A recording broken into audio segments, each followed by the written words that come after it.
an autobiography, or the story of my experiments with truth. Mohandas Karamchand Gandhi ওরফে মহাত্মা গান্ধীর আত্মজীবনী, আত্মকথা অথবা সত্যের প্রয়োগ। পর্ব 2। বাল্যকাল। পোরবন্দর হইতে পিতা ঠাকুর রাজস্থানী কোর্টের সভ্য হইয়া যখন রাজকোটে গেলেন, তখন আমার বয়স বছর 7 হইবে। রাজকোটের প্রাথমিক পাঠশালায় আমাকে ভর্তি করিয়া দেওয়া হয়। এই পাঠশালার কথা আমার ভালো রকম মনে আছে। পোরবন্দরের মতো এখানেও কি যে পড়িয়াছিলাম সে সম্বন্ধে বিশেষ কিছু বলার নাই। প্রাইমারি হইতে মধ্য স্কুলে ও সেখান হইতে হাই স্কুলে গেলাম। এই পর্যন্ত পৌঁছিতে আমার বয়স 12 বৎসর হইল। সেই সময় পর্যন্ত আমি কোনো শিক্ষককে বা কোনো বন্ধুকে ঠকাইয়াছি বলিয়া আমার স্মরণ হয় না। আমি অতিশয় লাজুক প্রকৃতির ছিলাম, কাহারও সহিত মিশিতাম না। স্কুলে গিয়া লেখাপড়া ব্যতীত অন্য কোনো কাজ ছিল না। বইপত্তর ও লেখাপড়াই আমার একমাত্র সঙ্গী ছিল। ঘণ্টা বাজার সময় পৌঁছিতাম, আবার স্কুল ছুটি হইলেই ঘরে পালাইতাম। পালানো শব্দটি ভাবিয়া চিন্তিয়াই ব্যবহার করিতেছি, কেননা কাহারও সহিত কথাবার্তা বা গল্প করিতে আমার ভালো লাগিত না। কেহ যদি আমাকে ঠাট্টা করে, এই ভয় হইত। হাই স্কুলের প্রথম বৎসরেই পরীক্ষার সময় একটি ঘটনা ঘটিয়াছিল যাহা উল্লেখ করার যোগ্য।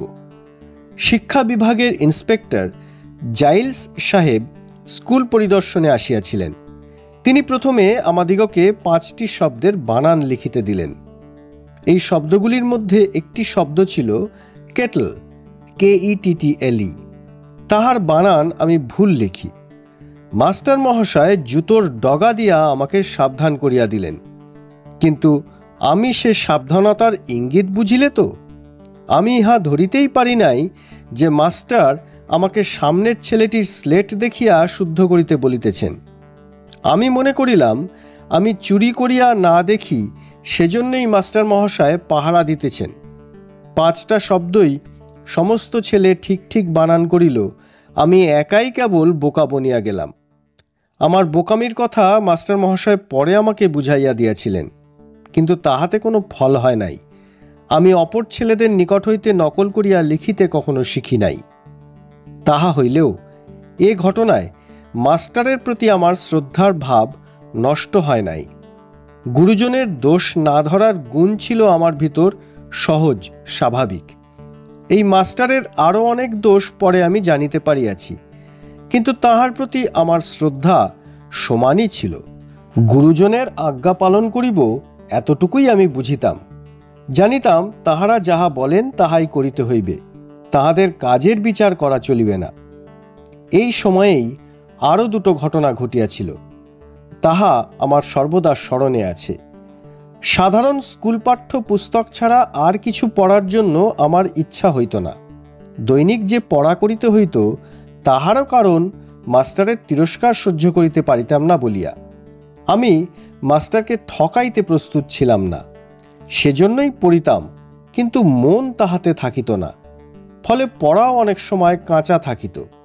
এইরূপ যেখানকার অবস্থা, সেখানে আবার বেশি পড়ার প্রশ্ন কোথায়?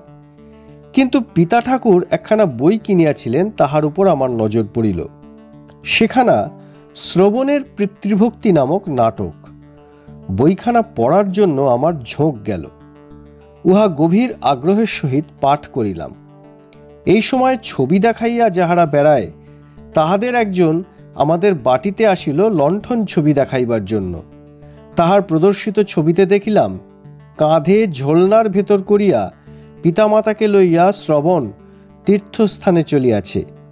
এই উভয় বস্তুর ছাপ আমার মনের উপর দৃঢ়ভাবে মুদ্রিত হইয়া গেল। শ্রবণের মতো হওয়ার জন্য আমার ইচ্ছা হইল। শ্রবণের মৃত্যু সময় তাহার পিতামাতার বিলাপ আজিও আমার স্মরণ আছে।